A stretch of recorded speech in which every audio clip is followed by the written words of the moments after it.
good evening, good morning, depending on where you are in the world. And welcome to this week's live Facebook Live. We're going to be talking about 5 changes that helped one search firm equal their previous year's revenue in just about 12 weeks. Again, if you're listening live, just let us know that it's working properly and to help the algorithm. You can give us just a like just to let us know that you can see and hear us okay. There you go, you can speak as well. Yeah, good morning, good afternoon, good evening, folks, and welcome. Perfect. It's going to get started in a few seconds. Again, if you're watching this in the Make More Placements Facebook group, make sure you give us a like and a comment. If you're watching anywhere else other than that, make sure you go and join the group. This live gets published on both our YouTube channel and on the Make More Placements podcast. So if you're not subscribed to those, make sure you go and subscribe to those. And today's topic is going to be 5 changes that helped one search firm equal his previous year's revenue in just 12 weeks. Again, first of all, if you are listening live, apologies for being a few minutes late. Just had a meeting that overran. But yeah, we're ready to go. Terry, good to go? I'm good to go, yeah. Perfect. So, I just want to do this quick sort of micro training just to, in fact, let me share my screen. I'll share with you why we're doing this if I can. Cool. So those of you, watching, listen to the audio, you won't be able to see the screen, obviously, but Terry, you should have seen the screen now. Is that all right? You see it? Yeah, that's it, yeah. Cool. So, so a few weeks back, so on 20th of May, this is, one of our clients posted this in our client only Facebook group. He says, what's the one? Yeah, it says, happy Friday, everyone. Wanted to share my win for the week before tonight's call. Just had a sales meeting with a new prospect from LinkedIn chat and should agree to a new search. That will be the biggest fee I've won in my career and will represent almost 50% of last year's revenue in a single fee. I did the triage call 2 weeks ago. So triage call sort of a 15-minute qualification call that we get a chance to do. And so I did triage call 2 weeks ago after we connected via LinkedIn chat, and then the sales meeting this afternoon. Moral of the story is do more LinkedIn chat, have a good weekend. So that was a few weeks back.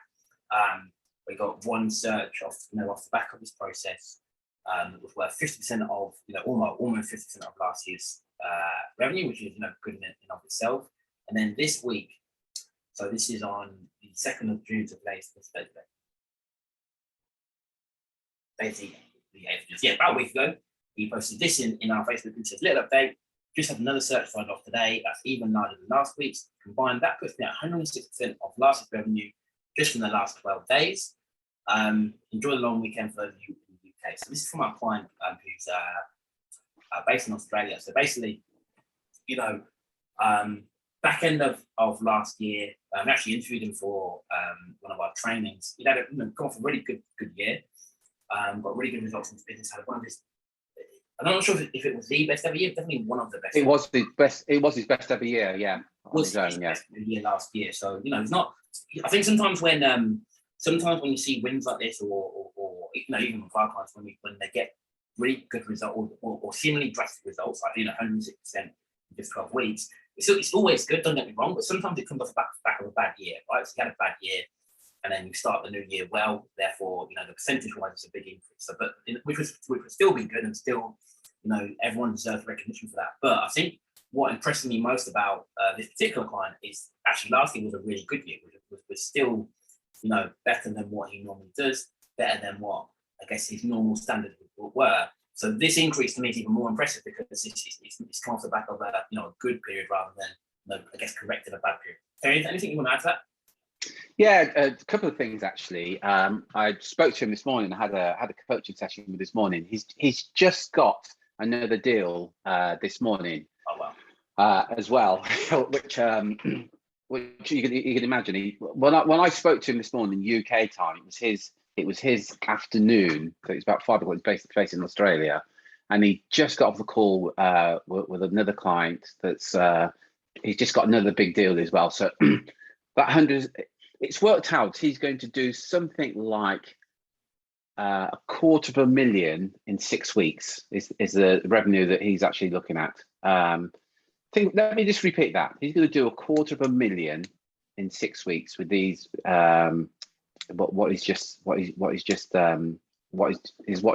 He's actually just achieved.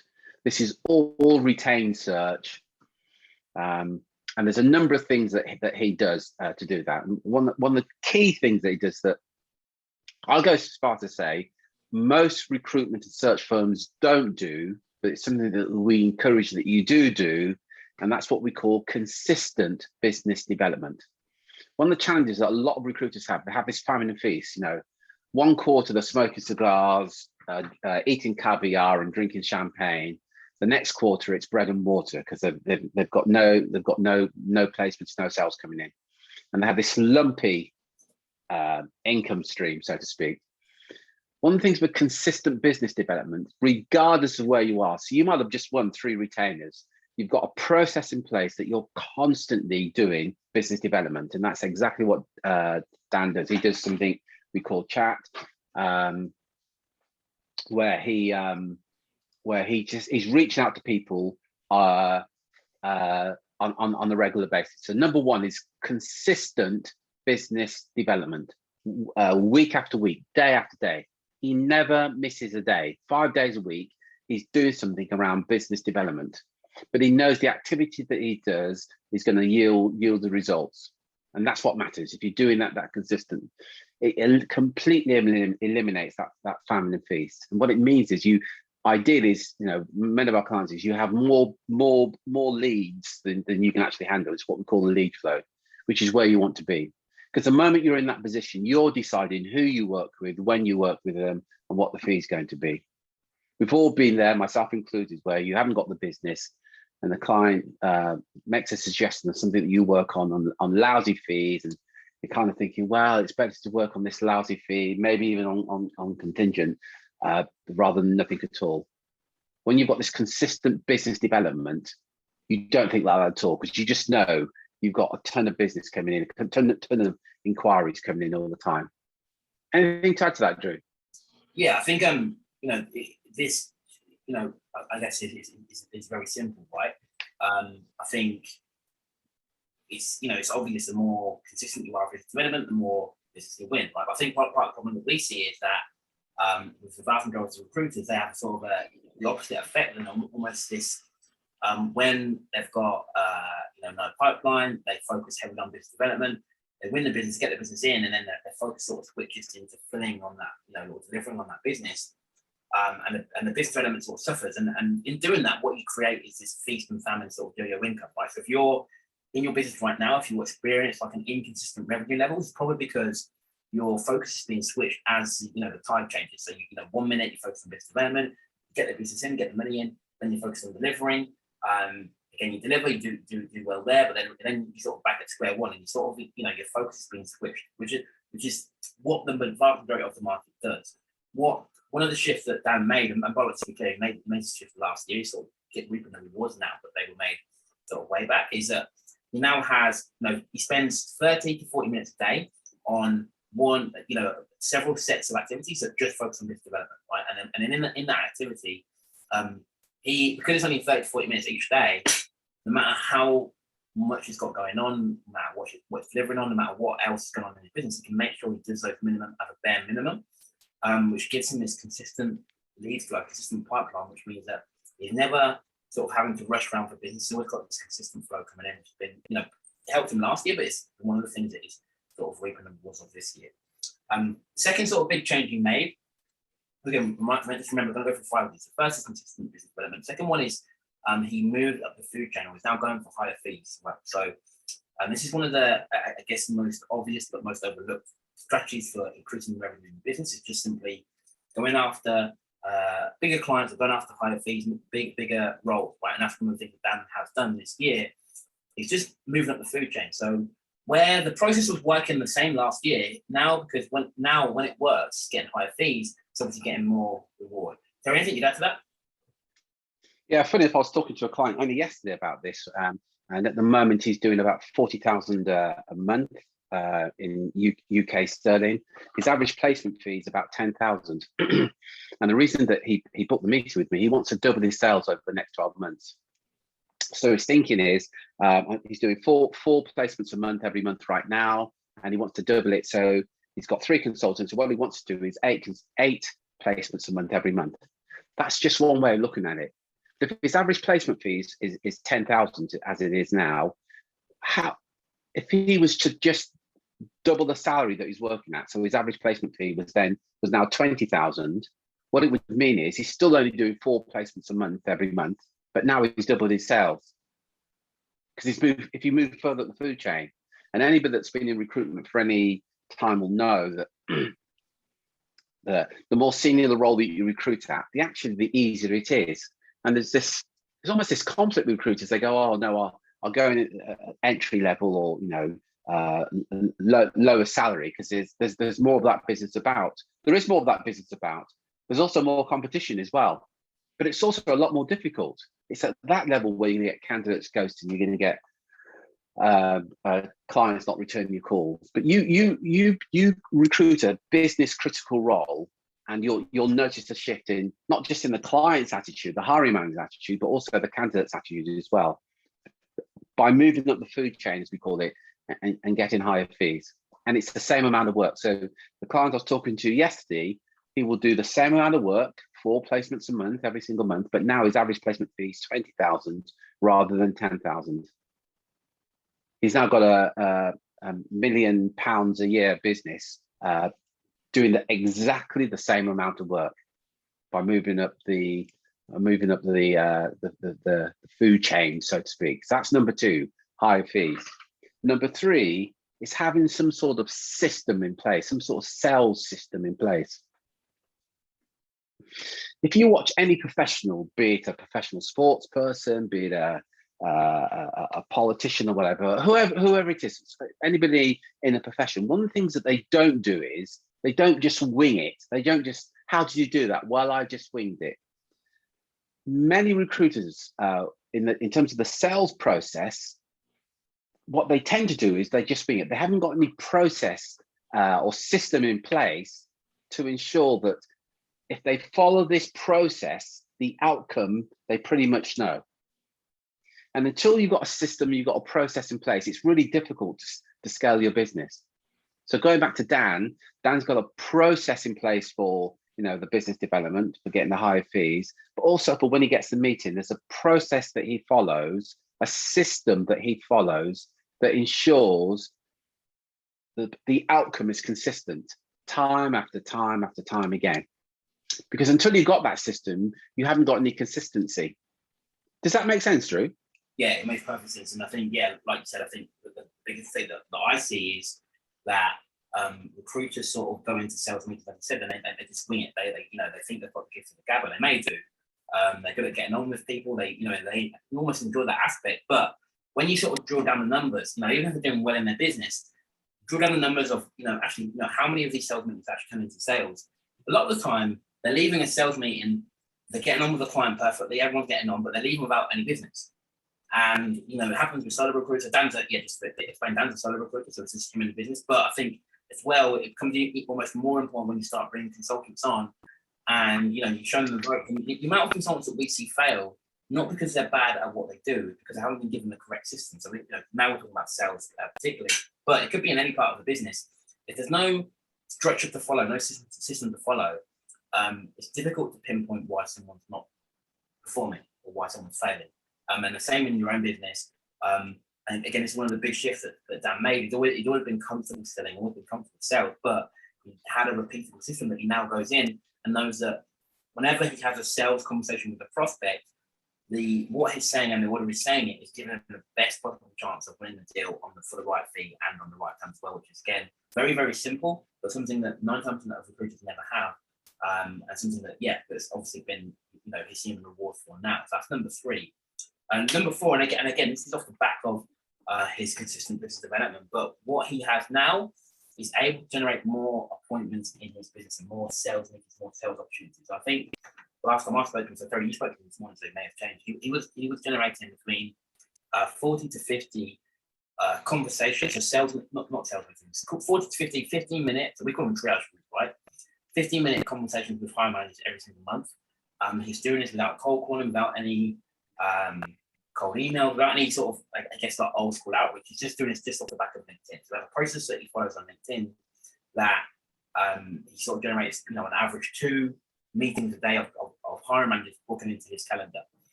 Because he's got that sort of throughput of appointments, of opportunities, he's able to better qualify the prospects. So, we said one of the big things was getting higher fees. You can only start accepting high fees when you're able to walk away from the lower ones, right? Because you know, in every market, there's always some clients who won't be prepared to pay your fee. Like, it's just the way it goes. With good quality throughput opportunities, when you've got lots of opportunities, you can walk away from the low fees and just handpick the best ones you want to work with. And that's what he now has. And I think before, because he was only speaking to 2 to 5 hiring managers every single month, he felt sort of restricted and desperate as to what he could take. He didn't know where his next piece of business is coming from. Now it's the opposite. He's sort of being really picky about who he needs to work with, who he pursues, therefore making sure that every client he works with is the right type of client, the right fee, the right terms, which is putting him in a lot of a better position in terms of growth going forward. And again, that's something that we've seen work time and time again with the recruitment circumstances you go through our AGOS program. Terry, anything you want to add to that? Yeah, more appointments I think is such a big one. And you know, I talk to recruitment, and I know you do, Drew, every day of the week. We talk to recruitment and search firm owners every day of the week. And one of the questions we ask is, how many meetings do you have with new interested hiring managers who are in the market for what you do? And the number can vary, but on average, it's probably 2 to 5 a month, every single month. And if you think about that logically, if you're having 2 to 5 meetings a month, you're quite literally restricting your opportunities. Compare that to Dan. Is Dan a better recruiter than you? No. Are our clients better recruiters than you? Probably not. You may even have more experience than some of the guys that we're working with. But what they have got is they're making more appointments, so they're making more offers. Because ultimately, it's a numbers game. If you can have more appointments with interested hiring managers who are in the market for what you do, and you can make more offers. So if at the moment you're making 2 or 3 offers a month, at best you can get 2 or 3 deals a month. That's at best. And we know that most of the offers you make, you're not going to get for whatever reason. But what impact would it have on your business if you were making 10, 15 offers a month? This is proposals where you're suggesting to the potential hiring manager that they work with you rather than with your competitors. Because that's where the success comes from. More meetings, more appointments, more offers ultimately means more business. If everything else stays the same, you're going to get that improvement. And the final one is continuous improvement. So let me recap. We talked about consistent business development, higher fees, a sales system, and more meetings or appointments with interested hiring managers. And the fifth one, as we said, is continuous improvement.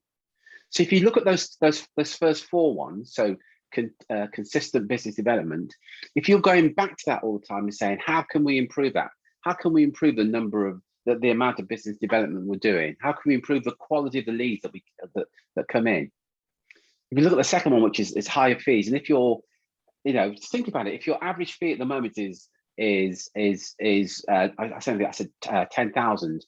If you could improve that by 10%, that additional 10% is going to your bottom line. And if you're constantly looking for that continuous improvement, if you can improve your sales system, so your conversion rate, maybe your conversion rate at the moment is 60%, you can get that to 80% of the hiring managers you speak to agree to work with you on the retained basis. What impact would that have on having your business? And more appointments. If at the moment you're averaging 15 appointments a month every month, but you could improve that again by just by 10%. If you've got a team, that compound interest of improvement there, that constant and continuous improvement will dramatically improve your business. Anything you want to add to that, Drew?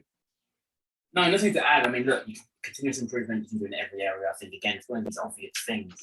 The reason that I wanted to sort of highlight it in this is because, again, like, me and Terry and the team, we speak to recruitment search firm owners every day, and the amount of people who say, you hear say, I've got this much experience, what can you teach me? Or actually, we're doing okay. And again, it's not that people don't have experience, not that people aren't doing well.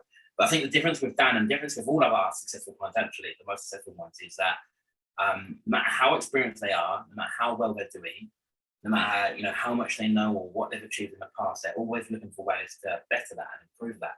And I think again, it's such an obvious thing. It's such a quality that I think everyone must say that is vital, critical to success. But it's something that I think sometimes when their ego get in the way, and again, I'm including myself in this, and Terry, I know you're the same, where sometimes you just get, you know, you get an ego, and you just think, you know, I know that already, or I know all there is to know. Again, you won't verbally say that or consciously say that, but when you look at behavior, you know, you can see it. And I think with Dan, it's like, you know, we host regular trainings for our clients. Dan's based in Australia, so most of our trainings are, you know, more in terms of time zone, they're more fitting to the UK and US time zones. Dan's the one that's shown up all the time, or he's not shown up to the recording, like more than most people in our program. And I think, you know, that's, you know, beyond everything else, that's the sort of quality that I think sets him apart from 99% of people, where they just don't. And again, I'm including myself, they just don't put the work in behind the scenes to get the results. So now we're seeing that come out of all these wins, and our clients are saying, you know, they're asking him, you know, what processes are using. We've got lots of processes we use in our program that Dan's obviously using. But then, you know, again, the vital thing is that he's showed up, he's done the work, he's been willing to implement, willing to go through pain, willing to go through, yes, the hard, difficult bit in order to get the result on the back end. So yeah, that's sort of the last point I want to add there. Yeah, and just like you said there, because you're right, as you're listening to this right now, of course you know that if you've got consistent business development, you're going to get business. Of course you know that if you get high fees, it's going to increase your sales revenue.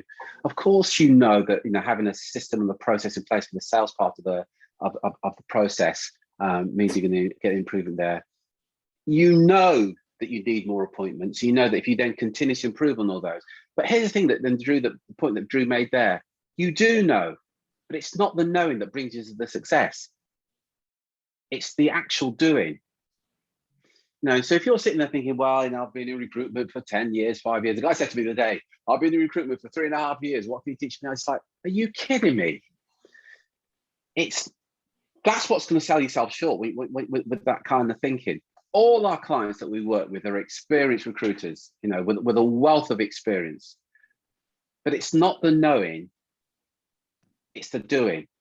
And there isn't everything that you're going to know. And again, if you don't know it, I want to emphasize that's not your fault. If you've never been shown how to get 2 meetings a day every day, so you're getting 40 meetings a month every single month. If you've never been shown how to do that, how are you to know? So it's not your fault. And I want to repeat, if you do know, but you're not doing it, that's just as bad. So just to recap, consistent business development, day after day after day, higher fees, higher salaries, having a sales system in place so you're not, or your team aren't just winging it. More appointments, more offers, and then continuous improvement on those four is how you can grow your business.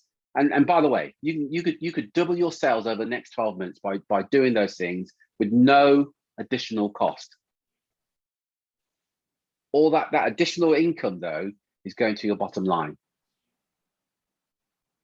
I want to thank you for joining us today. I just want to remind you that we're here every week, and our sole aim is to help you make more placements at higher fees but with fewer headaches.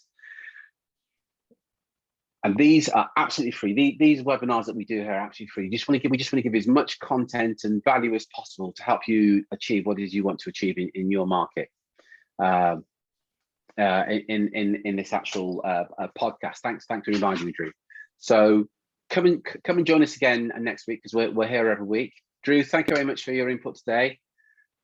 If you've enjoyed this, please tell your friends and colleagues. If you haven't enjoyed it, let me know. You know, something particularly you want to hear about, let us know, and we will do something about it. Until next time, folks, take care, take action, and be relentless. Thanks a lot, Drew.